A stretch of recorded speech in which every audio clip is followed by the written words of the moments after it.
الفيديوهات والتصاور اللي شفناهم الايامات اللي فاتوا من الجامعات الامريكيه شيء فرهد على القلب. اولا على خاطر مناصره القضيه الفلسطينيه اللي هي قضيه عادله، لكن زاده على خاطرهم يواجهوا سرديه اخرى تاع صراع الحضارات والهويات وتاع اللي الغرب الكل خايب والكل عدو. يبين لنا اللي مازال فما امكانيه متاع تضامن ما بين الشعوب، ويعطي بديل الخطاب الهويه اللي سائد برشا اليوم، وما هو باش يهزنا الا الاكثر حروبات وهضم حقوق الشعوب اللي تحمل قضايا عادله. في نفس الوقت في تونس نعيشوا رهانات متعلقه بالهويه، كي يتعدى كلمه البورقيبه في اخر مسلسل، والا كي نعاودوا نحكيو على حج الغريبه، ديما مساله الهويه تقعد مساله تسيل برشا حبار وتستجدي برشا حديث. اليوم باش نفهموا هذا الكل، مسألة الهوية تبنات على مر سنين، والتاريخ أثر فيها وحدد مكوناتها والديناميات اللي تخلقها. في رشمة اون ايزيتي برشا، ترددنا قبل ما نقرروا أنه نعملوا الانترفيو هذه. طبعا الضيفة قيمة ثابتة وهذا ما فيهش كلام، لكن ترددنا حول استعمال اللغة الفرنسوية في الانترفيو هذه. بعد قررنا اللي المعرفة أيا كانت لغتها مدام عنا فرصة باش نتقسموها معاكم أيا كانت لغتها. ودو توت لي فاسون نجموا تلقاو السوتيتراج اوتوماتيك اي فو لاكتيفي لوطا في الفيديو على يوتيوب. هذا واضح. واليوم حديثنا باش يكون أكثر وضوح على مسألة التاريخ والهوية مع صوفي بسيس. مرحبا صوفي. يا عيشة عسلامة. Nous allons discuter donc en français. Toutes vos œuvres ont été écrites en français. Vous avez toujours utilisé une terminologie en français et pour une précision et une pertinence maximale, on utilisera le français Merci tout au long beaucoup, de cette interview. سامحني pour vos auditeurs على خاطر مانيش باش نتكلم باللغة العربية mais voilà, j'espère que vos auditeurs ne seront pas trop gênés de l'utilisation de la langue française. صوفي بسيس مؤرخة صحفية، كنت زادة سابقا أمينة عامة للفيدرالية الدولية لحقوق الإنسان. Notre discussion, pour commencer, vous habitez en France, mais aussi en Tunisie. Vous êtes à cheval entre les deux. Oui. Et vous venez depuis quelques jours de France, où la situation atteint une extrême gravité. Des poursuites contre des députés, des syndicalistes qui soutiennent la cause palestinienne, des interdictions de rassemblement, des entraves à la liberté de manifester. On a l'impression que la France vire vers l'autoritarisme. Comment expliquer l'extrême gravité de cette situation? Vous avez raison de le souligner, une situation est très grave. Je dirais qu'elle a commencé avant l'explosion avant l'explosion de la situation en Palestine, à Gaza particulièrement. On l'a vu à plusieurs occasions au cours des dernières années.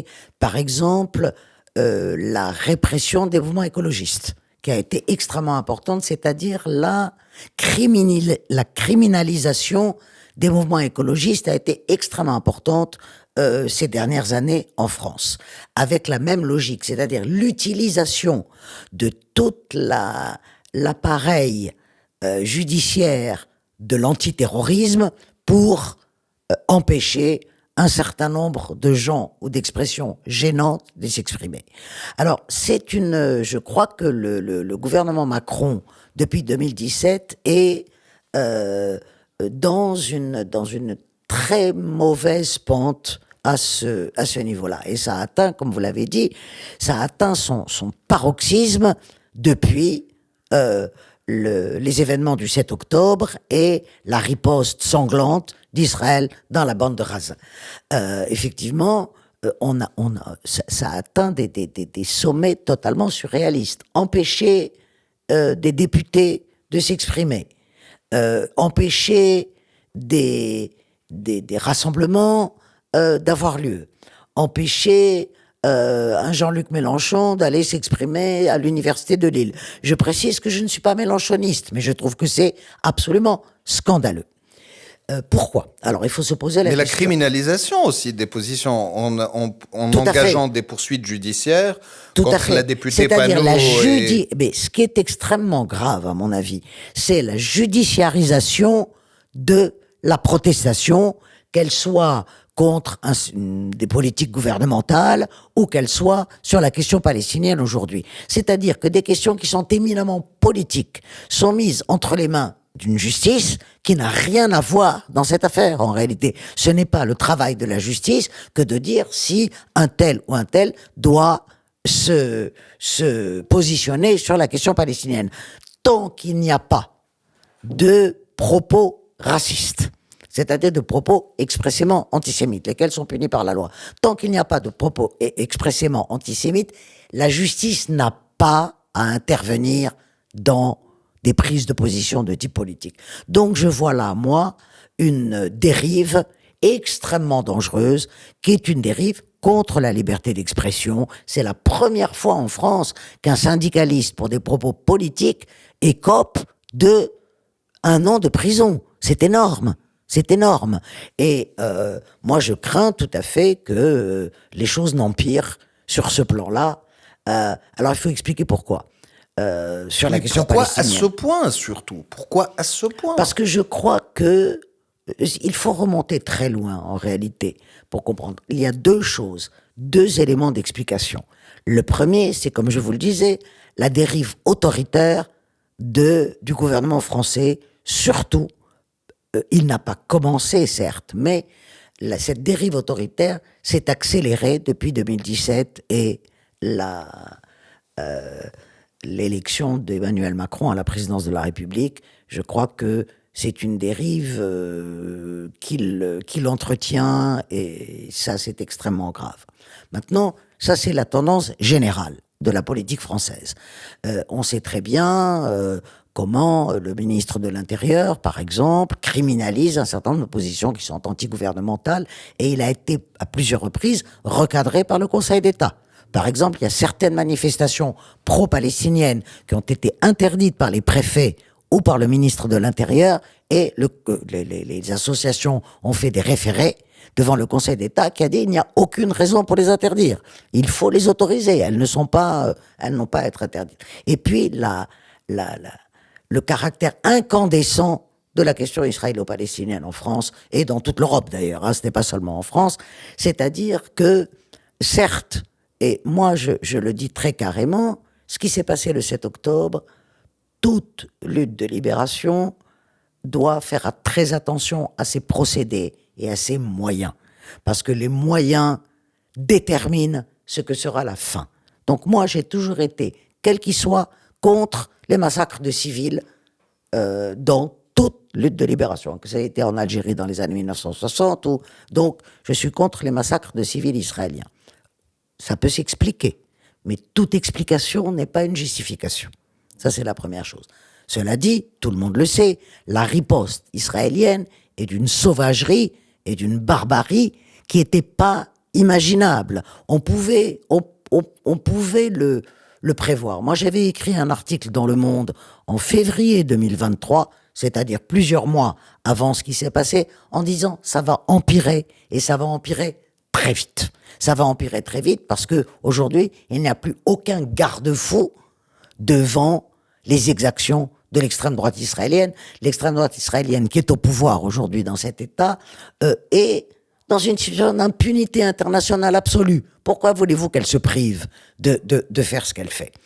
Mais il se trouve que l'État d'Israël a en Europe et aux États-Unis, n'en parlons pas, un statut particulier, il faut bien le dire, qui est dû à l'histoire, bien sûr, qui est dû à l'histoire, c'est-à-dire que l'Europe n'en finira pas de payer sa dette vis-à-vis de son antisémitisme séculaire qui a atteint son paroxysme avec le génocide nazi, et imagine que la défense inconditionnelle de cet État, dans ce qu'il a de pire, peut lui permettre de se libérer de cette dette qu'il a vis-à-vis des Juifs. Et ça, malheureusement, on est arrivé à des niveaux comment pourrais-je exprimer cela? On est arrivé à des niveaux de défense de la politique israélienne qui sont absolument inacceptables. Et cette défense aujourd'hui de la politique israélienne et de la guerre que cet État mène à Gaza, qui, on le sait, au jour d'aujourd'hui, au jour où nous parlons, a fait à peu près 34 000 morts, sans parler des morts qu'on n'a pas encore vus. Des disparus qui sont sous les décombres, voilà, dont les chiffres se comptent par Donc milliers c'est et certainement milliers. plus. Donc c'est certainement plus. Sans parler des exactions en Cisjordanie, où il y a eu plusieurs centaines de morts, ne l'oublions pas, où on assiste à des choses absolument inacceptables aujourd'hui, aussi bien à Raza qu'en Cisjordanie, à des choses qui s'apparentent à une deuxième Nakba. Voilà. En tout cas, il est évident que pour la droite israélienne, C'est le projet porté par le gouvernement actuel israélien. C'est une deuxième Nakba.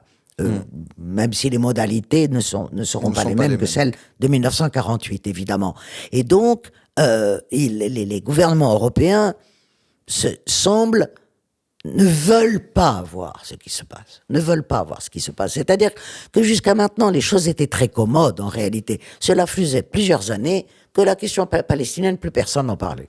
Elle était passée au deuxième plan, il y avait un certain nombre d'États arabes qui normalisaient, c'était formidable, et tout le monde estimait qu'avec un peu d'aide économique, eh bien, la revendication nationale palestinienne allait disparaître dans les limbes de l'histoire. Eh bien, c'est pas le cas.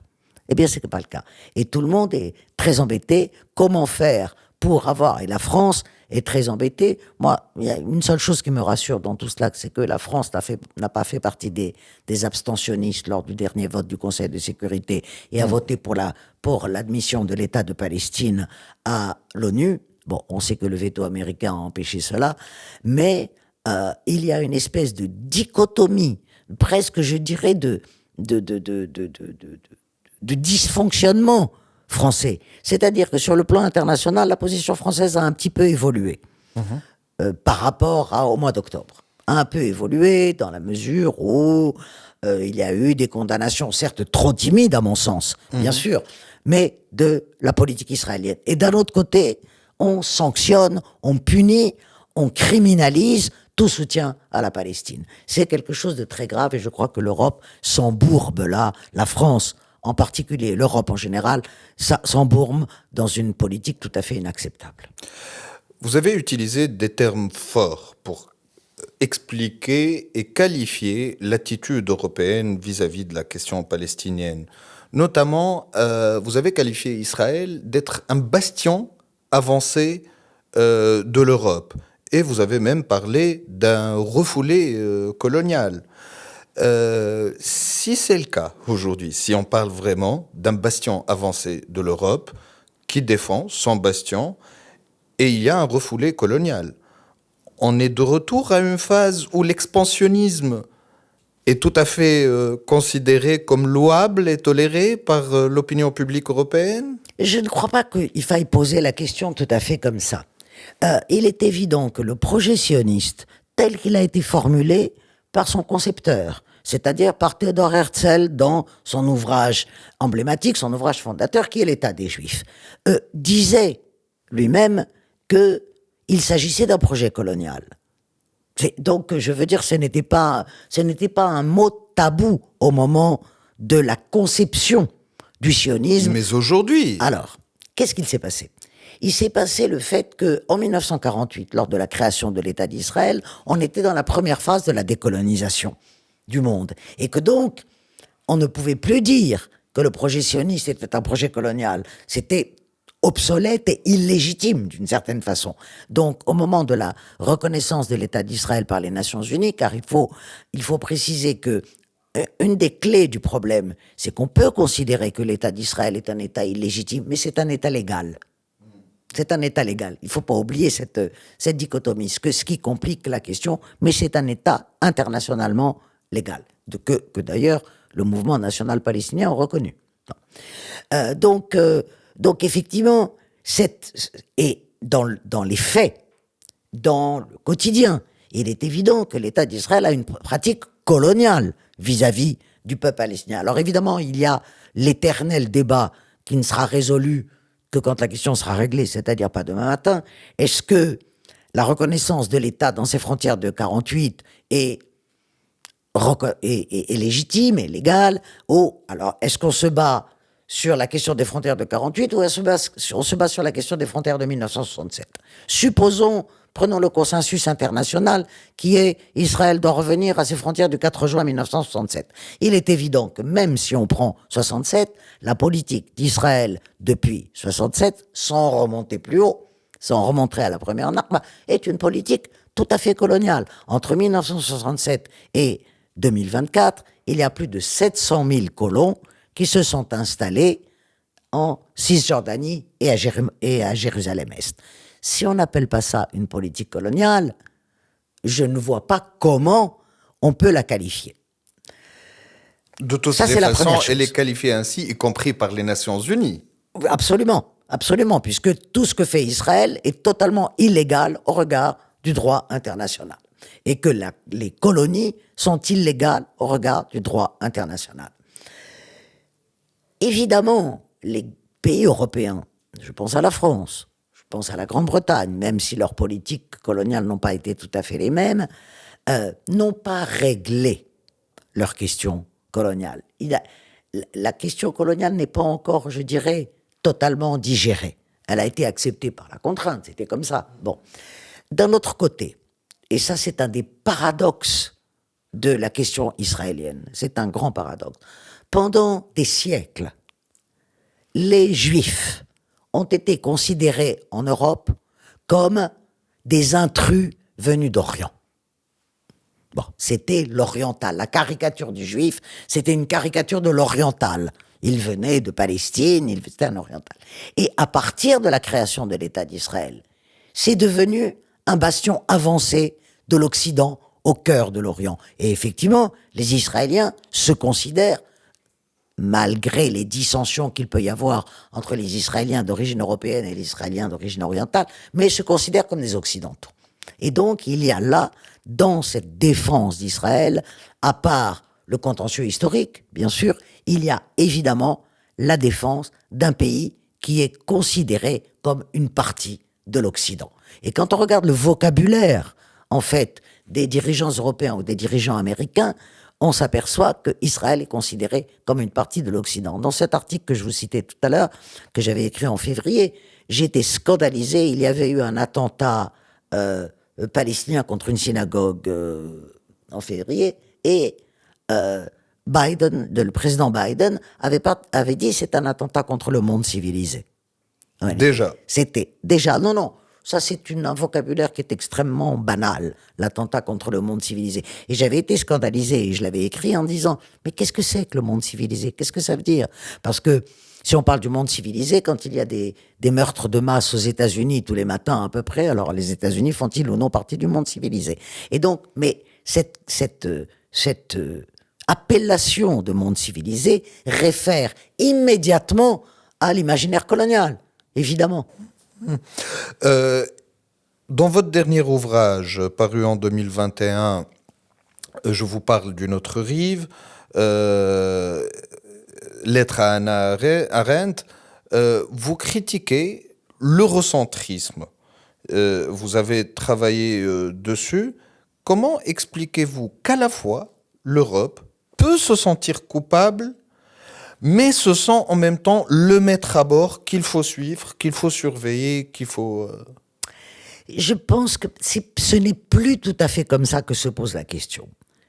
Les Européens savent aujourd'hui, le monde change. Ça c'est un truisme, hein, excusez-moi cette banalité. Et le monde est en train de changer, c'est-à-dire, il change dans quel terme? C'est-à-dire dans le terme de déplacement de la puissance. La puissance, aujourd'hui, se déplace. On le sait, la Chine est la deuxième puissance mondiale, sinon peut-être la première, ça dépend comment on calcule. Bon. Et les Européens, les Américains un peu différemment, parce que leur histoire n'est pas tout à fait la même, ont conscience de leur décentrement, c'est-à-dire d'un processus de décentrement. Les Européens sont en train de cesser d'être le centre du monde. Ils ne sont pas encore une banlieue du monde. N'exagérons rien, bien sûr, mais ils ne sont plus le seul centre du monde. Et je crois que cette défense, ce vocabulaire colonial dont on parlait il y a un instant, est aussi une illustration de leur inquiétude. Et je crois que, parce que les Européens savent très bien, sur le plan de la puissance technologique, sur le plan de la puissance militaire, sur le plan de la puissance symbolique également, les Européens sont en train de perdre. Quand on sait quelle a été leur puissance entre le XVIe siècle et le XXe siècle, où ils contrôlaient le monde entier, où ils ont mis le monde entier sous leur coupe, qu'est-ce qu'ils sont aujourd'hui? Peut-être l'Europe deviendra un grand musée, voilà, de quelque chose qui aura été. À ce point? Et je pense que les Européens en ont profondément conscience, et qu'il y a une espèce d'inquiétude, une espèce d'affolement, une espèce de panique aujourd'hui en Europe sur la perte du statut. La perte du statut. Et je pense que une des raisons, pas la seule bien sûr, de la montée de l'extrême droite en Europe, c'est cet affolement sur la perte du statut. D'accord. Donc ce n'est pas une puissance sereine, mais plutôt un affolement. Une très puissance inquiète. profondément inquiète, à mon sens. Aujourd'hui, cette inquiétude s'exprime dans la rue européenne, mais également dans la dynamique politique qui favorise la montée d'extrême droite. Mais comment nous, peuple du Sud, pouvons déjouer ou démanteler cet eurocentrisme qui empêche le dialogue et qui impose des rapports de force violents? Oui, c'est une bonne question, effectivement, parce que les Européens sont tout à fait contraints. Enfin, quand je dis les Européens, je ne généralise jamais, je déteste généraliser. Oui. Parce que il y a une chose que je critique, je veux dire, dans le monde d'aujourd'hui, c'est l'essentialisme. Bon, je ne suis pas essentialiste. Mais quand je dis les Européens, bon, c'est les élites, ceux qui parlent, et une partie des opinions publiques, incontestablement. Et ils sont... il y a une contradiction. C'est qu'à la fois, il y a cette inquiétude dont je parlais, et il y a à la fois le fait qu'ils n'arrivent pas à se départir de cet eurocentrisme, c'est-à-dire de cette conscience qu'ils sont encore le centre du monde intellectuel, et que, en réalité, toutes leurs expériences singulières ont valeur universelle. C'est comme ça, en fait, qu'on peut mesurer la puissance de l'eurocentrisme ou de l'occidentalocentrisme de façon plus générale. Parce que moi, je suis convaincu qu'il y a des principes universels. J'ai toujours cru à l'universalité d'un certain nombre de principes. Mais les trajectoires vers l'accomplissement de ces principes sont des trajectoires singulières. Elles ne sont pas les mêmes. C'est-à-dire que arriver à la démocratie, ce n'est pas forcément adopter le parlementarisme britannique. On peut arriver à la démocratie par d'autres voies, en employant d'autres outils. Donc, les principes, pour moi, sont universels, pas les trajectoires. Mais les Européens ou les Américains sont convaincus que leurs trajectoires sont universelles, et pas seulement les principes. Les principes, d'ailleurs, qu'ils violent quand cela leur convient, en fonction de leurs intérêts, bien évidemment. Il faut le rappeler. Alors, nous, gens du Sud, comment est-ce qu'on peut déjouer cet eurocentrisme? Je crois que d'abord, il faut avoir et délivrer un discours sur l'universel. Quel est le danger aujourd'hui? C'est que, en face de cet eurocentrisme, qui s'exprime encore par de multiples façons, nous avons au Sud des discours qui puisent à la rhétorique identitaire. C'est-à-dire que on va opposer au discours eurocentriste ou occidentalocentriste de façon plus générale, on va opposer des discours qui disent notre identité n'est pas celle-là. L'identité arabo-musulmane, les valeurs asiatiques, tout ce qu'on veut. C'est la pire des façons de s'opposer, à mon sens, à cet occidentalocentrisme qui est extrêmement négatif, bien évidemment, parce qu'il ne laisse pas de parole à l'autre, à l'altérité. Nous devons, nous, avoir un discours qui est notre discours sur l'universel, qui est un discours beaucoup de penseurs, d'intellectuels en parlent aujourd'hui. Je pense à cette conception qui est tirée du philosophe français Merleau-Ponty, mais qui a été appropriée par des philosophes du Sud, qui est fabriquer un universel latéral et pas un universalisme vertical qui part du Nord et qui descend généreusement vers les populations du Sud. Non, c'est pas comme ça qu'on va le construire. Mais je crois que l'abandon du discours sur l'universel est une mauvaise façon de répliquer à l'occidentalocentrisme. C'est-à-dire, pensons, analysons, travaillons et ne soyons pas uniquement sur des postures réactives par rapport à cet occidentalocentrisme. Pensons, et c'est ainsi, je pense, qu'on gagnera l'autonomie de la pensée, que nos pensées cesseront d'être des pensées de la réaction vis-à-vis de l'Europe et de l'Occident de façon générale. De cela, je suis convaincu. Il y a tout un travail qui est fait. Il y a, que ce soit en Afrique subsaharienne, que ce soit en Amérique latine, que ce soit en Asie, dans tous les continents du Sud, il y a ce travail qui est fait. Malheureusement, c'est un travail qui est encore minoritaire et c'est un travail qui n'est pas écouté par les pouvoirs, en réalité. Et malheureusement, nous avons beaucoup de pouvoirs dans le sud du monde qui sont des pouvoirs qui se méfient des intellectuels et qui n'écoutent pas ce qu'ils ont à dire. Donc, ce que vous venez de dire m'a rappelé une petite lecture que j'ai faite il y a quelques années. Et c'était la transcription d'une conversation qui a eu lieu entre Edward Said et Mahmoud Darwish. Mahmoud Darwish était à New York et il était invité chez Edward Said. Et quand ils se sont levés le matin et prenaient leur café, Mahmoud Darwish pensait à l'identité. Et il lui a dit, il y a quelque chose que je ressens et que je n'arrive pas à définir. C'est quoi l'identité? C'est l'identité. Quel regard portes-tu? Moi, je suis un poète et donc face au penseur qui a plus d'outils pour répondre à ce genre de questions, comment peux-tu définir l'identité? Et là, il lui a dit, quand est-ce qu'on ressent Edward Said, quand est-ce qu'on ressent l'identité? C'est quand on est agressé. Donc l'identité n'existe pas. On l'érige en bouclier. On la fait exister. On a une culture. Tout à fait. Et chaque peuple, c'est ce qu'il développe dans Culture et Impérialisme. Voilà. Qui est, à mon avis, son bouquin le plus important. Absolument. C'est ce qu'il développe dans... Mais rien que la petite conversation à titre anecdotique, elle me semble très parlante entre Darwish et Edward Said. Vous avez parlé de la question du Sud, en dehors de l'identitarisme. Donc, et aujourd'hui, on parle beaucoup quand on parle de réponse Sud, elle est identitaire aussi. C'est-à-dire qu'on parle de la réaction arabe. Mais comment faire exister ce Sud-Sud, ce fameux Sud-Sud dont on parle tout le temps et qu'on a du mal à faire exister? Aujourd'hui, il y a le terme du Sud global qui est un peu à la mode.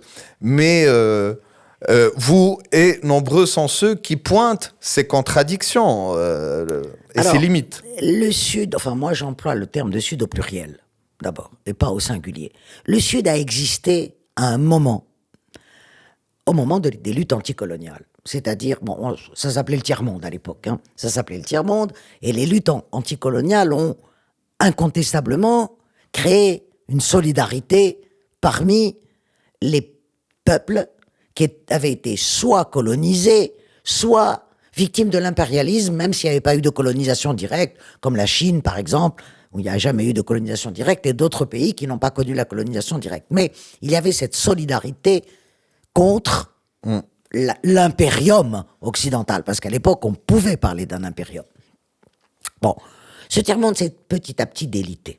Et c'est pour un tas de raisons qu'on n'a pas le temps de développer, bien sûr, dans un entretien, mais il s'est petit à petit délité, et il s'est délité aussi par le fait que ce qui s'appelait le tiers-monde après Bandung proposait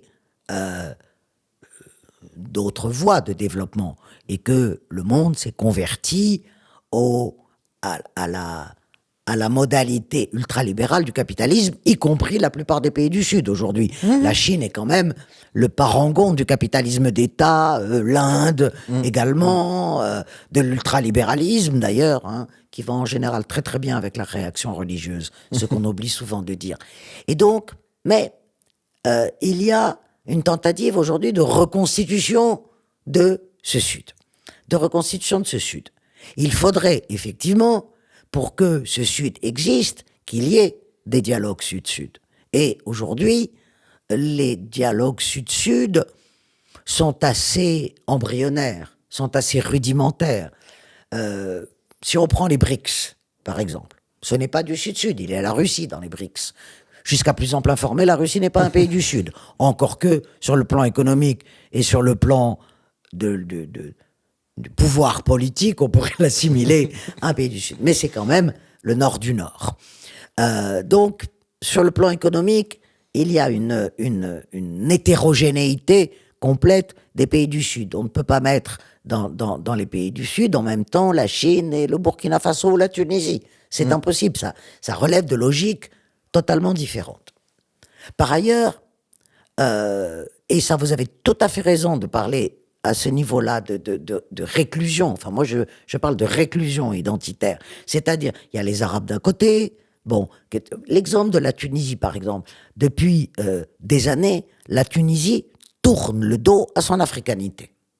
Est-ce que c'est une façon est-ce que c'est une façon de développer cet indispensable dialogue Sud-Sud? Aujourd'hui, quand on regarde les pays du Nord, ils se parlent, ils essaient de construire des solidarités entre eux, que ce soit des solidarités militaires, que ce soit des solidarités économiques, quelles que soient les divergences. Ils en ont aussi. Le Nord n'est pas un bloc homogène, absolument pas. Absolument. Mais il y a des constructions.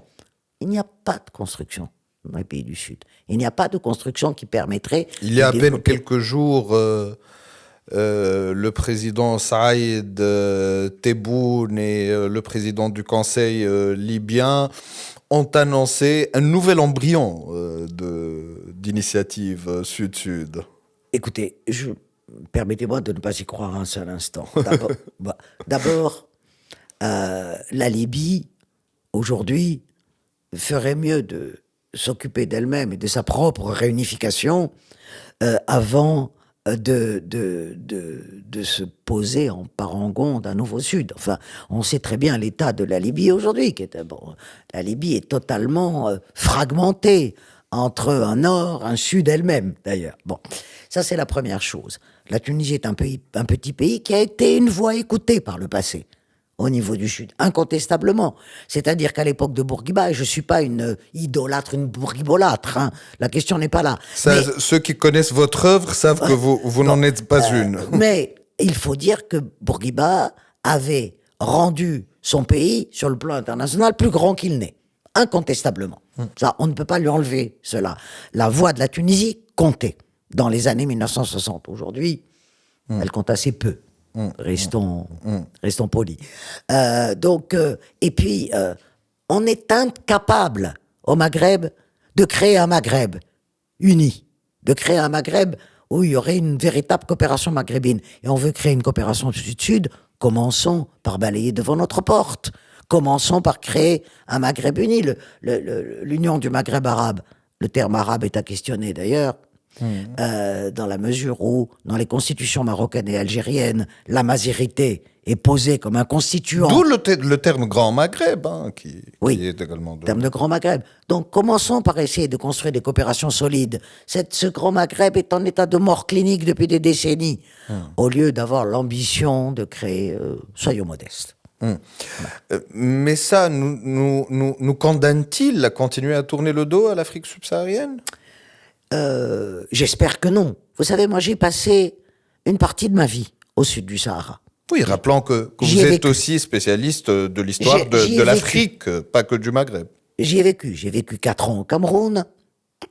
Ensuite de quoi, quand j'étais journaliste à Jeune Afrique, je sillonnais une partie du continent dans lequel j'ai noué des amitiés profondes au-delà de mon travail de journaliste et de mon travail de chercheur. Hein. Et pour moi, disons, l'Afrique, j'ai toujours essayé de faire en sorte que nord et sud de ce continent se regardent à nouveau. Aujourd'hui, effectivement, la Tunisie tourne le dos à son africanité. Son africanité est un des éléments de sa personnalité profonde. La mazirité, elle est africaine. Certes, en Tunisie, la mazirité est un reliquat très faible par rapport à l'Algérie et au Maroc, mais il y a des éléments d'africanité dans l'histoire de la Tunisie. Après tout, c'est la Tunisie qui a donné son nom au continent. Déjà. Bon, Et pas que. Mais pas que. Mais pas que. Alors, c'est pour ça que j'ai déploré et que j'ai été extrêmement, non seulement scandalisé, mais très attristé par les discours anti-noirs, les discours racistes qui ont été proférés l'année dernière au plus haut sommet de l'État. Voilà. Et qui sont, à mon avis, catastrophiques. La Tunisie, je peux vous le dire, ayant sillonné le continent africain pendant de nombreuses années, avait une image très positive. Quand on disait « je suis tunisienne »,« ah, vous êtes tunisienne », bon, on vous sortait évidemment le nom de Bourguiba, déjà, pour commencer, c'est sûr, mais « ah, vous êtes tunisienne », c'était tout de suite, c'était un plus. Aujourd'hui, c'est un moins quand on va en Afrique. Ce qui est malheureux. Hein. Ce qui est extrêmement malheureux. Et, mais je crois, là, que, et on revient à l'histoire, je crois que les pays arabes, et pas seulement ceux du Maghreb et la Tunisie, ont un devoir de mémoire à faire qu'ils n'ont pas fait. Parce que quand on regarde l'histoire de notre Maghreb, ne parlons pas du reste du monde arabe, je ne vais pas trop généraliser. Pendant 10 siècles, à peu près, les pays du Maghreb ont été des pays négriers. Non, il faut appeler un chat un chat. Et que la traite négrière a duré à peu près du 10e au 19e siècle. Vous savez que l'abolition de l'esclavage en Tunisie, c'est 1846. Bon. Et moi, ce que j'adore chez les Tunisiens, c'est qu'ils sont très fiers de l'abolition de l'esclavage. Mais s'il a été aboli, c'est bien parce qu'il existait. Sinon, il n'aurait pas été aboli. Donc, la situation coloniale a fait oublier le fait que les pays du Maghreb ont été des pays colonisés. La situation coloniale a fait oublier ce qui s'est passé avant la colonisation. C'est-à-dire qu'il y a eu une solidarité des colonisés et il y a eu une vraie solidarité entre les pays du Maghreb et les pays d'Afrique subsaharienne. Le Maroc d'abord, l'Algérie ensuite ont abrité les mouvements de libération d'un certain nombre de pays africains, en particulier des colonies portugaises qui ont été les dernières à être décolonisées, puisqu'il a fallu attendre la révolution au Portugal pour que ça soit décolonisé. Donc il y avait une solidarité réelle, laquelle a été oubliée complètement. Elle a été oubliée. Elle a été oubliée de part et d'autre, en fait, cette solidarité. Et je crois que pour la recréer, il faut relire l'histoire et il faut que les Maghrébins... Ça commence. Il y a quelques ouvrages, mais très peu encore. Il y a un ouvrage de Mohamed Ould qui est sorti récemment là-dessus, revisite leur passé impérial.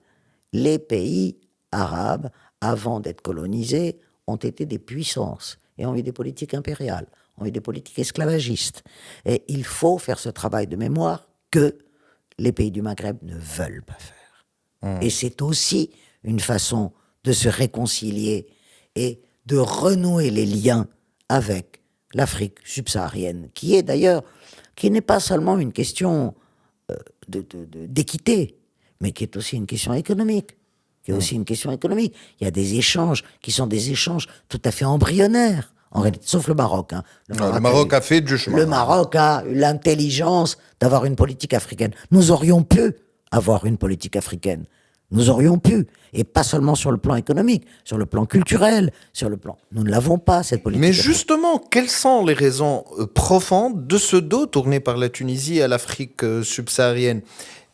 Est-ce son rapport avec le narratif fondateur même de l'État tunisien post-indépendant ? Je crois qu'il est antérieur au narratif de l'État post-indépendant.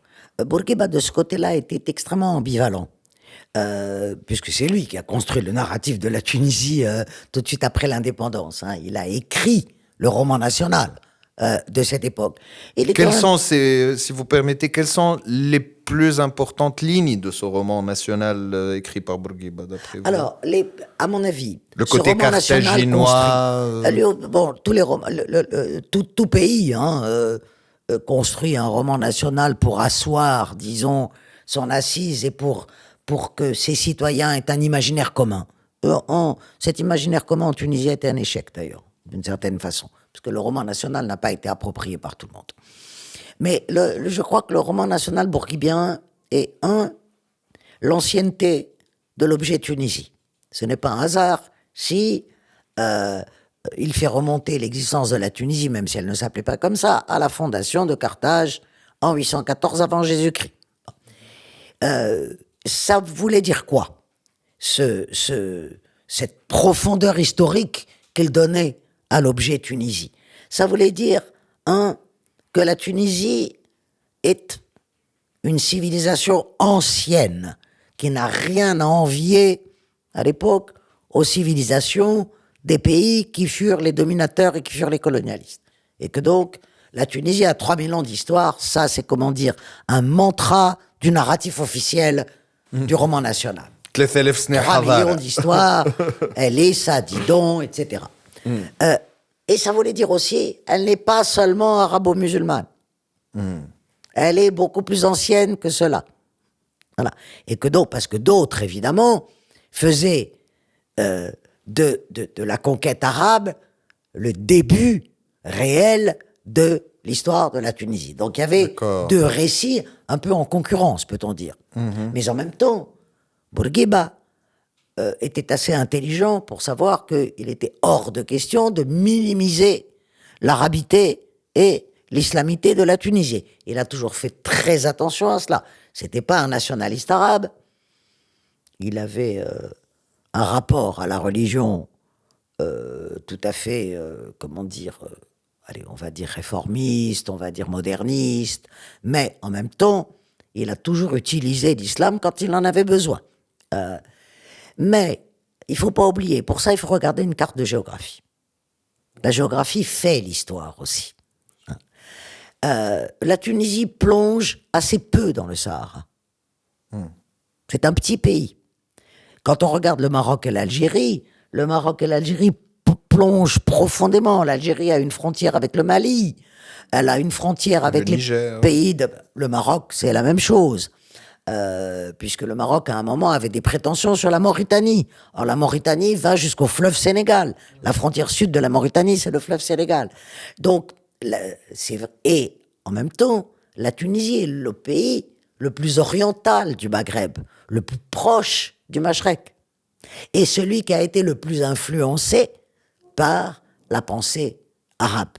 Parce que quand je parle de pensée arabe, je pense pensée du monde arabe, Safi, c'est-à-dire la péninsule arabique, la Syrie, l'Irak, c'est ça, le cœur de l'arabité. Même l'Égypte, on peut en discuter, même si elle a été la matrice du nationalisme arabe moderne. Mais l'Égypte, c'est l'Égypte. Voilà, l'Égypte, c'est l'Égypte, c'est autre chose. Et donc, la Tunisie est incontestablement le plus arabe des pays du Maghreb. Bon. Et aujourd'hui, l'immense majorité des Tunisiens se considèrent comme des Arabes. Et je crois que, voilà, donc l'imaginaire tunisien est tissé de cela. Et plus que l'imaginaire marocain, l'imaginaire algérien. Beaucoup plus. Même si, effectivement, l'arabité est importante dans ces deux pays, mais enfin, il ne faut pas oublier que la moitié de la population marocaine parle tamazigh, et le quart de la population algérienne. Voilà. Et ces gens-là vont vous dire, non, nous, on n'est pas arabes. On n'est pas arabes. Tandis que vous allez trouver très peu de gens en Tunisie qui vont vous dire, on n'est pas arabes. N'est-ce pas aussi en rapport avec la politique de Bourguiba qui insistait sur la notion de l'union et qui a ainsi peut-être sacrifié un certain pluralisme?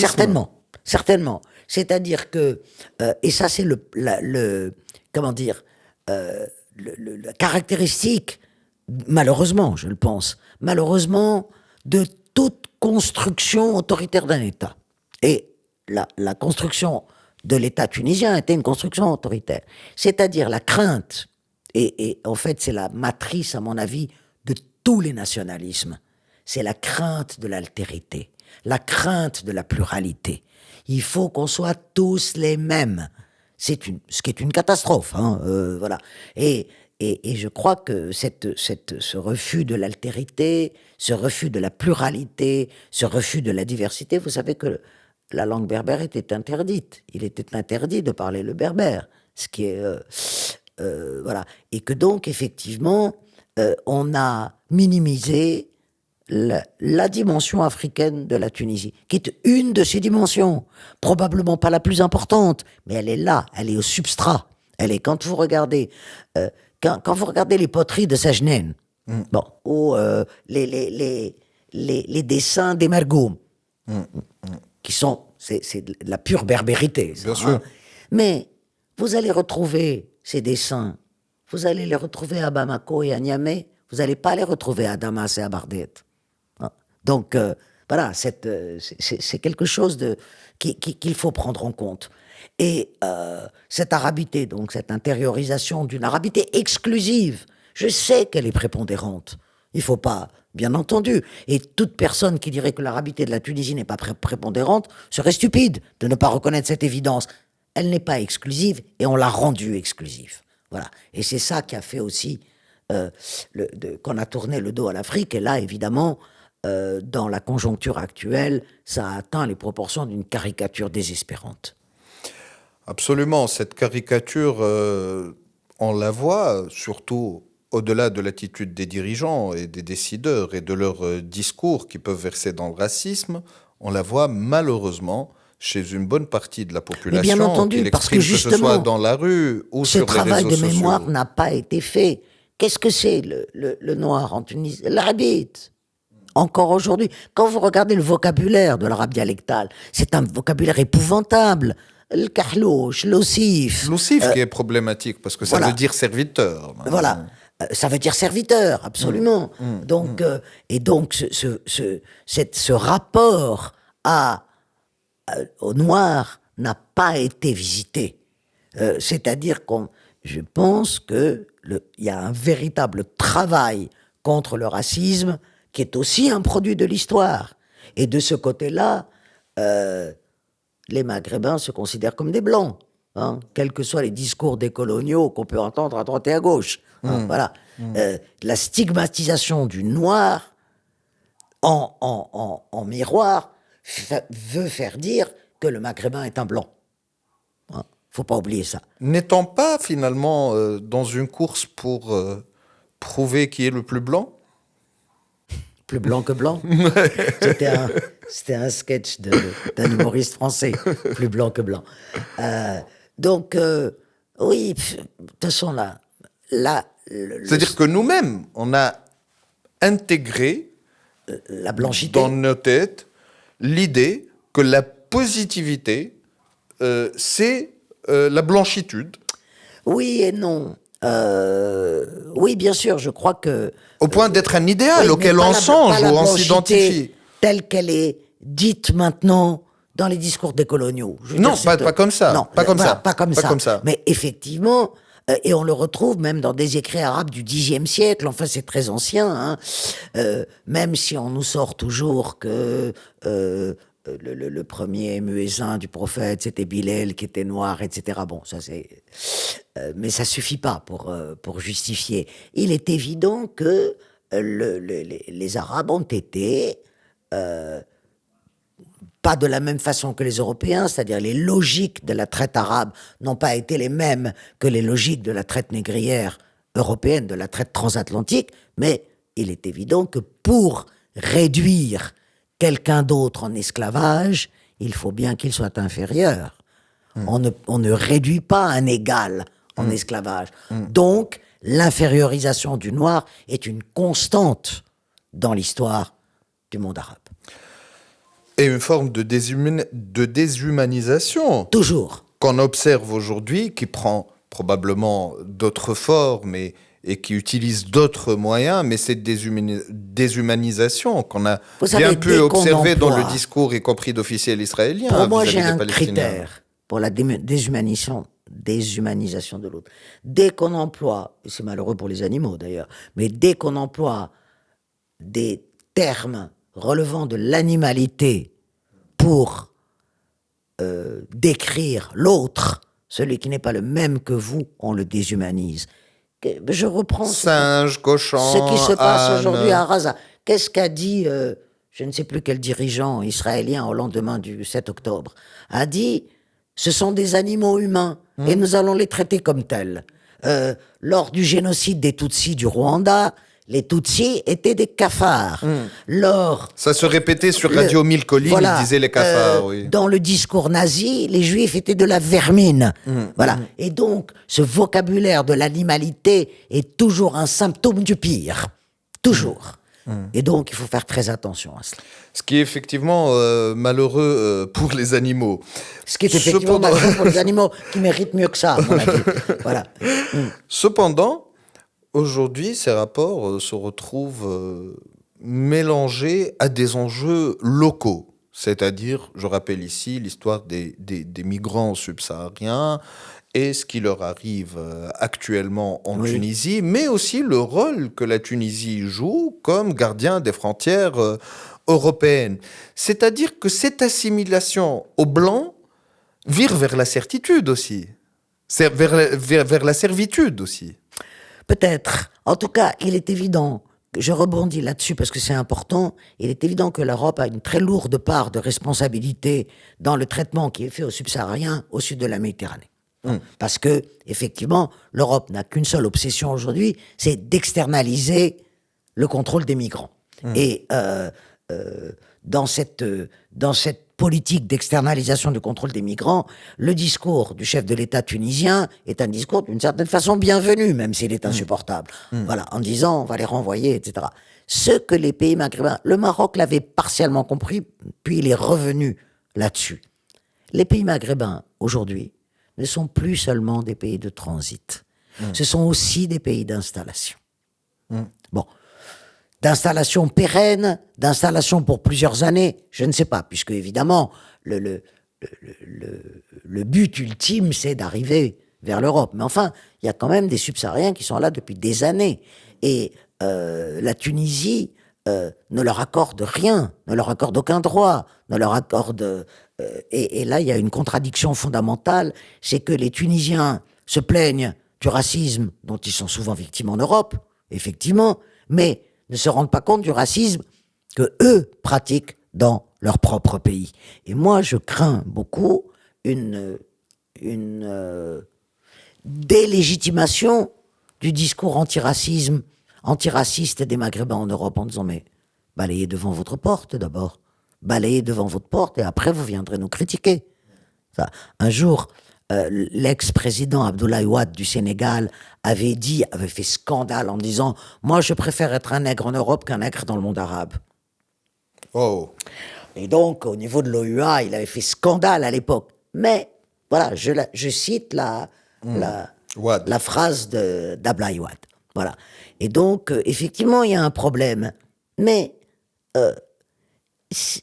c'est très intéressant à étudier d'ailleurs, parce que pourquoi des migrants subsahariens s'installent pour quelques années en Tunisie? Parce que l'enrichissement très relatif, je connais les problèmes économiques et sociaux de mon pays, et je sais que cet enrichissement est un enrichissement relatif. Pour autant, par rapport à un certain nombre de pays d'Afrique subsaharienne, la Tunisie est un pays plus riche. Deuxièmement, il y a des métiers que les Tunisiens ne veulent plus faire parce que ils estiment que c'est pas de leur niveau. Et donc, ils ont une attitude qui s'apparente beaucoup à l'attitude des pays européens. C'est-à-dire, eh bien, les subsahariens font des métiers, femmes de ménage, plongeurs dans les restaurants, Ouvriers agricoles. ouvriers du bâtiment, qui sont parmi les métiers les plus pénibles. Boudés. Et les plus boudés par les Tunisiens. Absolument. Et les plus boudés par les Tunisiens, ben c'est là qu'on trouve les subsahariens. C'est-à-dire que, paradoxalement, les Tunisiens ont une attitude de peuple riche par rapport aux subsahariens. Il y a des métiers qu'ils veulent plus faire. De la même façon qu'en Italie, en France, ailleurs, il y a des métiers que les autochtones de ces pays ne veulent plus faire. Tous les métiers de ce qu'on appelle le care, par exemple, sans parler du bâtiment, etc., etc.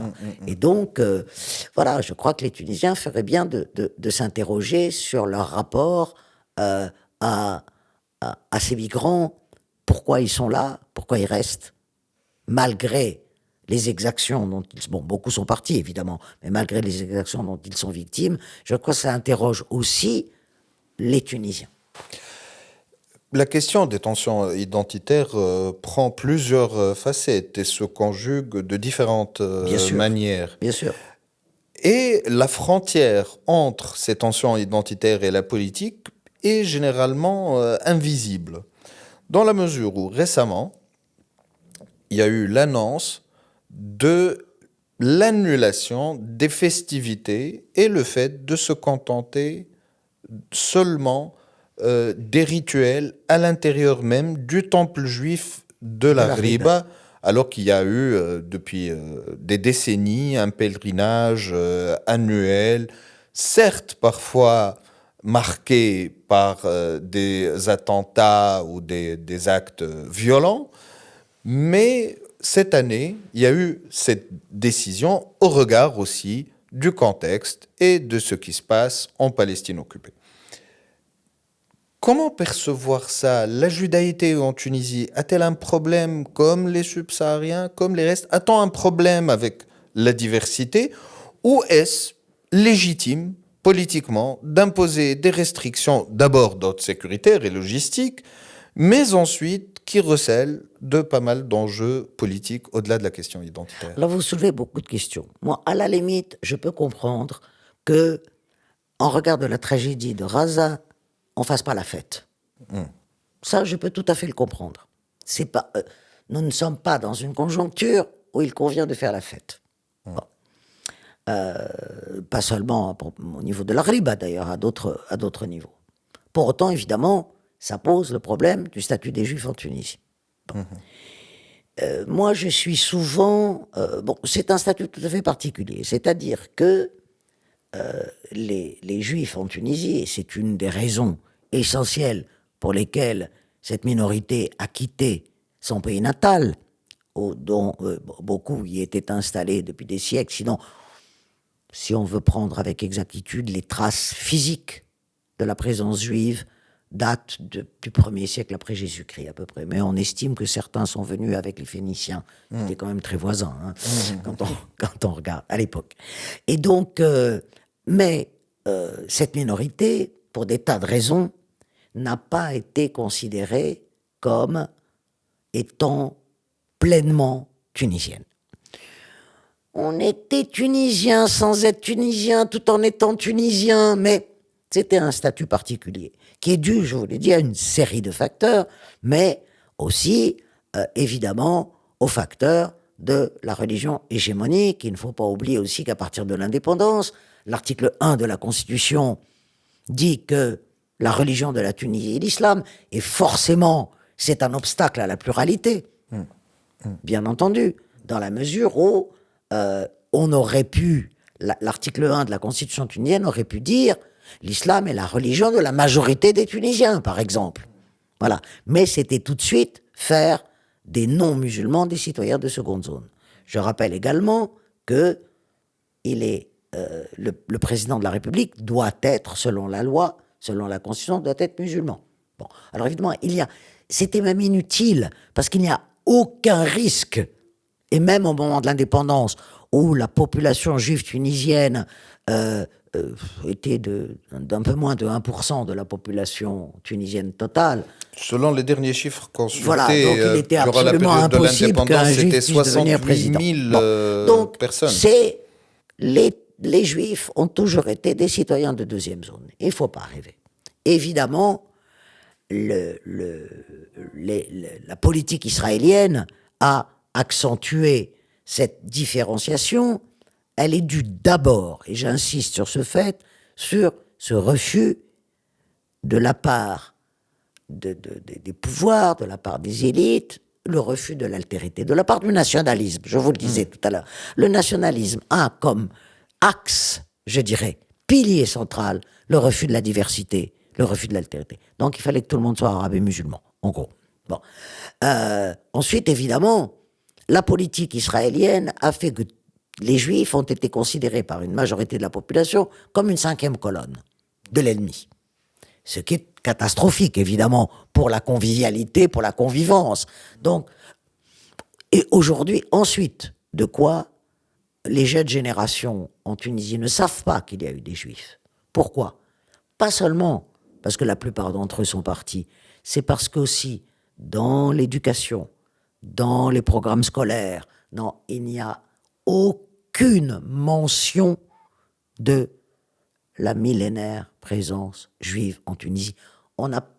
Les Juifs n'ont pas seulement été effacés du réel, ils ont été effacés de la mémoire, ils ont été effacés de l'histoire. Et ça, c'est quelque chose qui me semble être très important pour essayer de comprendre aussi cette réclusion identitaire. Rappelons qu'il y a encore des synagogues en Tunisie, qu'il y a une toute petite communauté qu'on considère de 2000 personnes ou 1500 aujourd'hui, c'est personnes. 1500 maximum. D'accord. Dont la majorité à Gerba. Voilà, dans la majorité à Gerba.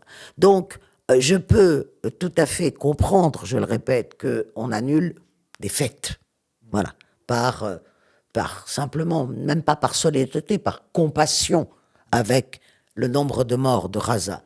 Mais cela va au-delà. Par exemple, une chose qui m'étonne toujours.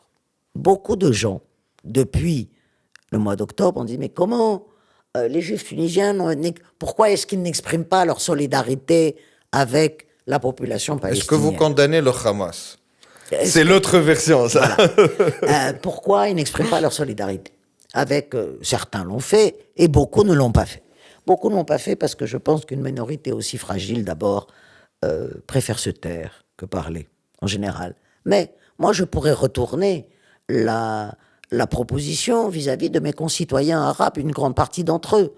Je n'ai jamais entendu un Tunisien exprimer sa solidarité avec les Soudanais massacrés, par exemple. Le Soudan, personne n'en parle. Le Yémen, la guerre au Yémen, qui a fait des dizaines de milliers de morts, personne n'en parle. On ne parle que de la Palestine. J'ai, et vous le savez, je n'ai jamais caché mes positions, une solidarité totale avec la revendication palestinienne d'accès à ses droits nationaux. C'est une exigence dont la communauté internationale ferait bien de s'emparer très vite. Parce qu'elle a mis un couvercle sur la question palestinienne, et le couvercle, comme dans toutes les cocottes minutes, il y a un moment où ça éclate. Voilà. Et ça a éclaté. De la pire des manières, mais absolument. Ça a éclaté. Donc de ce côté-là, mais pourquoi j'ai cette position? C'est ça qui est important pour moi. C'est parce que je n'ai pas une position identitaire. C'est parce que j'ai une position politique. Parce que je pense que la défense des opprimés fait partie des principes fondamentaux de la morale et de l'éthique internationale. Voilà pourquoi il me semble indispensable de défendre les Palestiniens. Si j'avais une position identitaire, après tout, je n'aurais pas cette position. Donc il faut faire attention. Je pense que il y a plusieurs causes à la solidarité. Il y a des bonnes causes à la solidarité, il y a des mauvaises causes à la solidarité. La solidarité identitaire ne me paraît pas une bonne cause, uniquement identitaire. On peut effectivement se sentir plus proche des gens qui vous sont proches que des gens qui vous sont lointains. C'est humain, ça. C'est humain. Mais attention, une solidarité ne doit pas être uniquement identitaire. Elle doit s'accrocher à d'autres principes. Et ces principes-là, je ne les vois pas chez beaucoup de Tunisiens. Ou sinon, ils auraient eu au moins des paroles pour ce qui se passe, au fond, dans des pays arabes, que sont le Soudan et le Yémen. Justement, ici, est-ce qu'on a un problème avec notre pluralité au point que nous n'arrivons pas à réussir l'édification d'une démocratie? Parce que finalement, si la société, si culturellement, on a du mal avec notre africanité, on a du mal avec la part de population juive tunisienne, on a aussi certains malaises, visiblement. Peut-on édifier une démocratie avec autant de malaise qui range une société et une culture dans son ensemble, indépendamment de la classe gouvernante aujourd'hui, hier ou demain? Ça, c'est inhérent. Je crois que vous posez une question extrêmement importante. Quels sont les ingrédients permettant d'arriver à une démocratie, certes imparfaite. Il n'y a pas de démocratie parfaite dans le monde. Nulle part. Même dans les pays qui s'estiment les emblèmes de la démocratie n'est pas parfaite. Nous parlions, au début de notre entretien, nous parlions de la dérive française. Donc, on voit bien qu'il n'y a pas de démocratie parfaite et que la démocratie française est de plus en plus imparfaite. Voilà, c'est le moins qu'on puisse dire. Et dans d'autres pays européens, on pourrait trouver un tas d'exemples là-dessus, sans même parler de l'Amérique du Nord. Mais il y a des ingrédients. La démocratie, ce n'est pas seulement la loi de la majorité. Voilà. Si c'était seulement la loi de la majorité, effectivement, eh bien, après tout, vous avez les régimes les moins démocratiques du monde qui peuvent être populaires. Qui peuvent être populaires. Tout à fait. Donc, il y a le respect d'un certain nombre de principes. Et parmi ces principes, le respect de la différence. Le respect... Moi, je n'aime pas le terme de différence, en réalité. Je préfère dire le respect de la diversité, le respect de la pluralité, le respect de l'autre. De l'autre, parce que nous ne sommes pas tous identiques. Nous pouvons être proches, mais nous ne sommes pas tous identiques. Et effectivement, en Tunisie, l'acceptation de l'autre est encore problématique. Moi, je vois deux branches à l'aspiration démocratique des Tunisiens et des Tunisiennes. La première branche, c'était en 2011, on va dire, et pendant toute la période révolutionnaire. C'était la volonté de choisir ses gouvernants, l'aspiration à la liberté d'expression, l'aspiration à une société politique démocratique. Mais de l'autre côté, l'autre versant, l'autre branche de la démocratie n'était pas tellement acceptée. C'est-à-dire l'acceptation de la différence, l'acceptation de la diversité, l'acceptation de l'égalité de tous, égalité entre les sexes, égalité entre les orientations sexuelles, égalité entre les musulmans et les non-musulmans, égalité, etc. Celle-là, je pense que la majorité, là encore, j'ai horreur d'essentialiser, j'ai horreur de généraliser, mais je pense que chez la majorité des Tunisiens, ce versant-là de la démocratie n'est pas du tout accepté. Merci beaucoup, Sophie Bessis, pour ce très riche échange. Quelque chose à ajouter dans ce contexte? Non, pas du tout. On pourrait parler. Peut-être pour finir, je voudrais pas terminer sur cette note pessimiste que j'ai. Ce que j'ai dit, j'y crois, ou sinon je l'aurais pas dit, bien sûr. Je l'aurais pas dit. Mais je crois que rien n'est fixé, rien n'est immobile. Nous pouvons changer. Nous devons changer, et je pense que ce n'est pas totalement impossible. Il y a des ferments dans ce pays, des ferments, tout n'est pas fermé. Voilà. Nous ne sommes pas dans un pays où tout est fermé. La fermeture aujourd'hui et la réclusion, elle est réelle, elle est là, devant nous, mais ce n'est pas... L'avenir reste encore entrouvert. Ce n'est pas une fatalité, on va dire. Il n'y a pas de fatalité. Merci pour ce très riche échange. Merci d'avoir partagé tout votre savoir avec nous au long d'une heure. C'est un vrai plaisir de vous recevoir. Nous continuerons à vous lire, que ce soit dans la presse internationale ou vos ouvrages. Nous espérons voir encore paraître. Vous avez déjà une quinzaine à votre actif et nous attendons la suite. Merci encore et à très bientôt. Merci à vous, Théo. شكرا على متابعتكم لينا. ساعة برشا أفكار، برشا حاجات عليهم حديث. اللي عنده حاجة يزيدنا يعبر عليها في الكومنتير. مازلنا الإشكاليات اللي تطرحوها واللي تحبوا نحكيو فيها باش نطرحوها في الحلقات جايين من رشمة بودكاست. تابعونا هنا على يوتيوب، بما زاد على فيسبوك، انستغرام وتيك توك. À très bientôt.